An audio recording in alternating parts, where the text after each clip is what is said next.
Hello friends, welcome to taste of Saanvi. இன்னைக்கு அன்னாசி பழ பூரணம் வைத்து கொழுக்கட்டை எப்படி செய்கிறதுன்னு பார்க்கலாம். ஒரு அன்னாசி பழம் எடுத்து தோல் சீவி சுத்தம் பண்ணிவிட்டு அதை 4 பீஸாக கட் பண்ணி எடுத்துக்கணும்.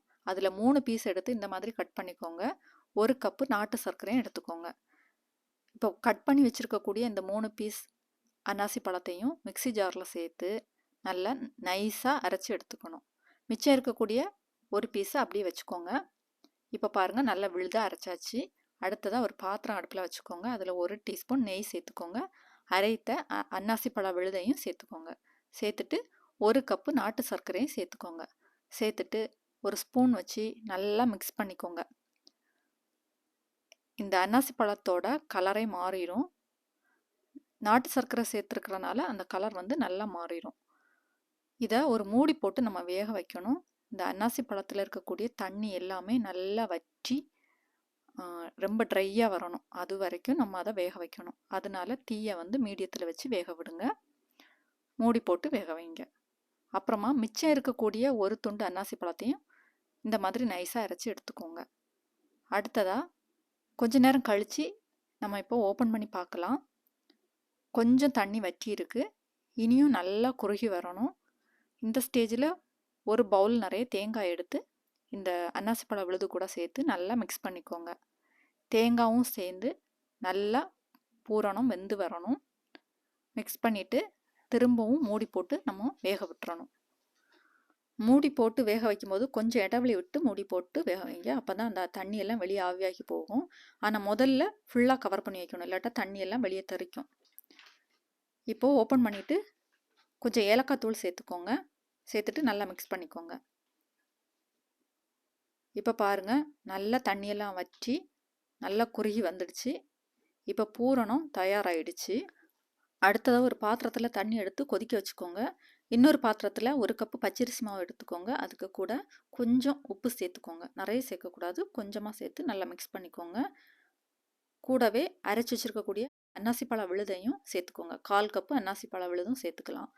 அன்னாசி பழ விழுது சேர்க்கும்போது அந்த கொழுக்கட்டை நல்ல வாசனையாகவும் நல்ல ருசியாகவும் இருக்கும். அதை சேர்த்துட்டு நல்லா மிக்ஸ் பண்ணிக்கோங்க. அப்புறமா 1/2 கப்பு கொதிக்கிற தண்ணி சேர்க்கணும். முதல்ல 1/4 கப்பு சேர்த்துக்கலாம். சேர்த்துட்டு நல்லா மிக்ஸ் பண்ணிக்கணும். கொஞ்சம் கொஞ்சமாக சேர்த்து மிக்ஸ் பண்ணிக்கோங்க. தண்ணி நல்லா சூடாக இருக்கிறதுனால ஒரு ஸ்பூன் வச்சு கிளறிட்டு அப்புறமா கை வச்சு பசைஞ்சுக்கோங்க. முதல்ல கொஞ்சம் தண்ணி சேர்த்து பசைஞ்சிட்டு அப்புறமா 1/4 கப் தண்ணி சேர்த்து பசைஞ்சுக்கலாம். கொஞ்சம் நெய்யும் சேர்த்துக்கோங்க. நெய் சேர்த்தா டேஸ்ட் இனியும் நல்லாயிருக்கும். கொஞ்சம் கொஞ்சமாக தண்ணி சேர்த்து பசைஞ்சுக்கோங்க. அந்த மாவு நல்லா சாஃப்டாக வரணும். இந்த அளவுக்கு இருக்கணும். இல்லை நீங்கள் தண்ணியை கொதிக்க வச்சு அதுலேயே மாவை தட்டியும் பசைஞ்சுக்கலாம். நான் இந்த மாதிரி பசைஞ்சு வச்சுருக்கிறேன். இப்போது கொழுக்கட்டைக்கு தேவையான மாவும் தயாராகிடுச்சு, பூரணமும் தயாராகிடுச்சு. இந்த பூரணத்தை சின்ன சின்ன உருண்டைகளாக உருட்டி எடுத்துக்கோங்க.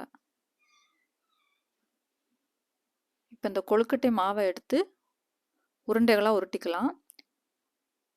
ஒரு உருண்டை எடுத்துட்டு அதுக்கு கொள்ளாடி இந்த மாதிரி கொஞ்சம் குழி மாதிரி எடுத்துட்டு அதுக்கு உள்ள அந்த பூரணத்தை வச்சு நல்லா மூடிக்கோங்க. பூரணம் வச்சுட்டு வெளியே இருக்கக்கூடிய மாவை அப்படியே மேலே வச்சு மூடிக்கோங்க. எக்ஸ்ட்ராவாக மாவு இருந்தால் அதை எடுத்துருங்க. எடுத்துட்டு நல்லா உருட்டிக்கோங்க. அதாவது பூரணம் வெளியே வரக்கூடாது.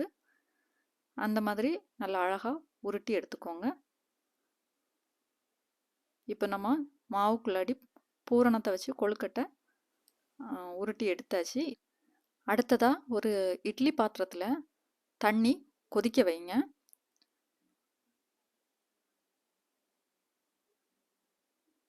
இப்போ தண்ணி நல்லா கொதிச்சிடுச்சு. இட்லி தட்டில் கொஞ்சம் நெய் தடவிட்டு இந்த கொழுக்கட்டைகளை எடுத்து வச்சிடலாம்.